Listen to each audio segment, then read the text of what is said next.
Meet Kendra. She is a sellsword in a land of fantasy and adventure. If you enjoy sword and sorcery in the tradition of Dungeons and Dragons, then seek out Kendra the Sellsword #1. Now on Kickstarter. Hello everyone, this is Ben Dunn, founder of Antarctic Press, a comic book publishing company founded in 1985. Coming up to our 40th year. Also a big, huge milestone for us, and we are going to be having a birthday bash March 15th, 2025, and we hope to see you there. So, I don't want to be a Debbie Downer. I don't feel like that really is not helpful. I really don't think that it really adds to the conversation. But sometimes I worry whether or not comic books as a hobby is slowly dying. Now, what do I mean by that? Well, it just seems like the idea of collecting comic books is slowly going away. Now, don't get me wrong. People are paying insane prices for back issue comics. I mean, really. I don't know whether that's just adjusted for inflation or people just really want to get that singular back issue. Now, of course, realize that most of the comics that are being sought after are, really hard to find, high-grade back issues. Now, there are people who are buying modern comics at very inflated prices, but if you think about it, the print runs on a lot of small independent comics are minuscule, and in comparison to comics back in the heyday of the industry. I mean, when you get the average indie comic selling less than 5,000 copies, there just aren't that many copies out there. There really isn't. And in comparison to see something like Spawn or X-Men, which sold in the millions and still commands some pretty decent prices. Now, the thing I'm noticing is that first, there are fewer comic book stores. My last my last Google search of the number of comic book stores left in the United States, something like less than 2,000 stores. In its heyday, there were almost close to 10,000 stores in the United States. 10,000 and that's a lot. When we were when Anarchy Press was publishing during the 80s, where comic book stores were experiencing huge growth, 90s is where it exploded. We were, selling regularly, 5, 6, nearly 10,000. The highest print run book we ever did was The Warrior Nun Volume 2, which sold 65,000 copies.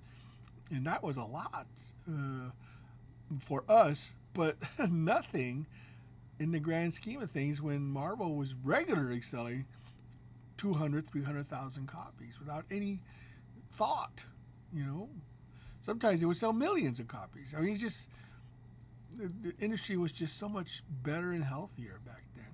Now, granted, a lot of it was the speculation boom. People thought you could make a lot of money speculating on modern comics. Image, as we know, was the start of that whole speculation boom.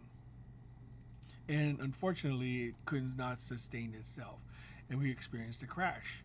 Now, slowly, over decades, the comic book industry has begun to shrink. Now, it's really not, I guess, it wasn't really noticeable until COVID hit. The so-called, virus that shut down, for some reason, the entire world. And it just really was devastating to the free market and to people in general, because when you stop commerce, then you stop the world, basically. And a lot of companies and a lot of, especially comic book stores, were hit hard by that act. And I don't think it's recovered ever since. I think people just got out of the habit of going to the store and buying comics. And when you break people of a habit, it's hard to bring back that habit. You have to really incentivize people to want to come back, and return to that habit. The thing about it is that comics have become more of a niche collector, hobby than it is as a general commodity. I mean, a consumer good. Comics are consumer good. We are, as publishers, trying to sell as many copies as humanly possible. Antarctic Press would love to sell 5,000-10,000 copies. We don't care who actually buys it as long as they buy it. And the important thing is that it gets in the hands of the consumer. When you're trying to aim at a collector's market, you're relying on the fact that the collector, first, A, is going to want to pay, buy that product, and B, will remain buying that product. When a collector stops collecting, then the demand for comic books decreases. And I think that's really I'm not saying that collectors aren't important. They are. That's the only thing really sustaining this hobby. And I say it's a hobby because that's what it is. It's a hobby now. It's not a consumer good. It should be a consumer good. It always should be a consumer good. The whole idea is to try to get comics in the hands of as many people as possible, and I think publishers are losing sight of that. I would love to see Antarctic Press in every single Walmart, every single 7-Eleven, every single, outlet that could possibly carry comics, but we don't have that reach. We don't have the resources, to do that. If we did, we would do it. I know for a fact that we would do it. The thing is, the opportunity for publishers to get into venues like that are no longer there. And that's a shame because Marvel and DC, and maybe even the manga companies could make that reach if they really wanted to. But I guess they're just not willing to spend the money or the resources on what they may perceive as a fool's errand. They just feel like maybe, and I don't know if this is true, that people just don't want to read comics anymore. I beg to differ. I think people would love to read comics. In a lot of ways, comics and movies are sort of parallel to each other. When a good movie is made, people will go see it. They will go out and go see it, even though, it would be a lot easier because they want it to see it on their TV, in their homes. What is it about movies that attract people? I think it's the social experience. I think it's something that you want to see first. You want to see on a bigger than life screen. And the same thing with comics. But people read comics digitally, sure. But it's not the same as going to the comic store, interacting with your fellow fans, flipping through several comics to try them out, without and feeling the paper on your hands and your fingers, talking to the store owner, and discovering something new and physical that you can take home, and enjoy for years to come. This is why I love comics as a medium. It's so visceral, so interactive. It's so much possibility as far as entertainment is concerned. Now, I think comics, unlike stamps, unlike model train collecting, unlike collecting Beanie Babies or things like that, is that the variety of comics is huge. You know, a toy train is a toy train. You know, I mean, it's pretty much that is it. A stamp, you know, is a stamp. You can't really do much with it except use it to send postage. You know, and a Beanie Baby is a toy, you know, that just sits on a shelf. Now, a comic that can teach people, that can spread ideas, that can transport you to worlds you've never seen or experienced before. That's what I love about comics, you know, and it is one of those things that I think will continue to attract, hopefully, people into the hobby. But it just seems like it really hasn't, because the reach of comics is not there. You know, I think that if we had, let's say you had a spinner rack in every single school in America, every single school, and you filled them with comics that taught history, taught math, taught science,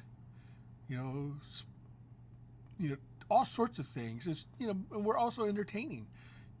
I'll bet you that spinner rack would be empty at the end of each day. If you just put them out there, let kids, read those comics. I bet you that's what would happen. I almost guarantee it. It's one of those things. When my wife is a teacher, she used to teach middle school. Sometimes I would buy a collection of comics, and I would usually end up with a lot of beat up old comics that were pretty much unsellable, and I would give them to my wife to take to the school. Of course, I vetted them to make sure they were appropriate for the age, but and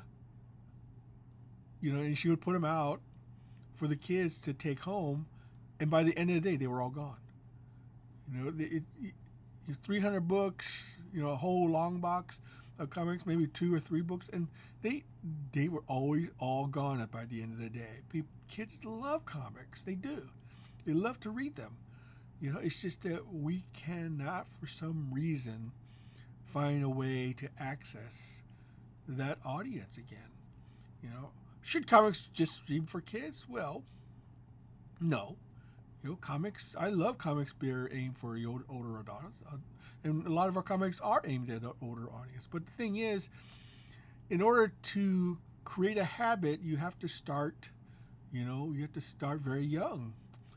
And if you get kids into the habit of reading comics, then they'll grow up wanting to read comics. So is the hobby dying? Well, yes and no. As there are always going to be people who will collect comics, and they will love to. But as they get older, are they being replaced by new collectors? That's the big question. I don't think they are. Sooner or later, we're going to reach a crisis point where we're losing more collectors than we're replacing. And when that happens, then the hobby will disappear. I mean, it's just it's an example of that is when people no longer are making new families. We're not replacing the population, as quickly as we're losing them. And unfortunately, we will reap the consequence. Some people may enjoy that. That's fine. If that's what they believe, then hopefully they won't reproduce and we'll be rid of them, and that'll be that. But the people who do want to make families and create new human beings, then they will survive. They will continue. And that is what hopefully will keep the comic hobby healthy and strong. Unfortunately, right now, I think it's not, it's on life support. We're holding on, and we're hopefully will recover and become healthy. And Antarctic Press is doing everything it can to try to remain that way. We do have a plan B in case something catastrophic were to happen to the industry. And quite frankly, if I could no longer make a living drawing comics, then I will find a real job. I will find something to do to make sure that I can continue to. I mean, there's a lot of options for me if I really wanted to take it. I could resell, I could flip, I could do all sorts of things. The thing about the internet is that it does provide opportunities, such as for people such as myself, if I really wanted to work at it. But I enjoy comics so much. It is a passion. It's a calling. It's one of those things where I don't see myself doing anything else except create comics. And as long as there are people out there who will support my endeavors, then I'll continue to produce material that hopefully people will find enjoyable. I appreciate every single reader I have, every single supporter I have. I will never, ever insult my readers or fans. That is, to me, the antithesis of what it means to be a creator. What's the point? Why would anyone in their right mind blame the very people that they rely on to provide them a living, provide them income? It just befuddles my mind. It just makes no sense to me, why any creator would stoop to that level. And that's, I think, one of the things that turns people off. It's all the drama, the insults, the flinging of garbage at each other. It reminds me of an old Popeye cartoon where Popeye and Bluto both own competing diners. And the cartoon ends with both of them just throwing food at each other back and forth. And then Wimpy, standing in the middle, is catching all that food and enjoying it for himself without paying a red cent. Is this what we're coming down to? Is that we have to resort to flinging insults at each other, to try to create drama, to try to create, clicks, at the expense of, attracting people to the hobby? I mean, what does that say about us when we have to resort to that kind of behavior, in order to attract an audience? I think that's just not good. It's not a good look. It just isn't. Of course, that's just my opinion. What am I? I'm just an old man yelling at clouds. And what I say here may or may not make a difference, but by God, I'm going to say it anyway, because I'm old and I can say whatever the hell I want. But I choose to pick my words carefully, because I know what I say can, can make a difference, can influence some people. But here's the shield part of my delivery, because I do have a campaign going. It's called Kindra, the Sellsword, #1, now on Kickstarter. Please check it out. It's a throwback to sword and sorcery adventure back in the day. If you loved playing Dungeons and Dragons, it's got definitely that feel to it. So check it out. Link will be below. Please like and subscribe if you like what you've heard. And until next time, this is Ben Dunn signing off.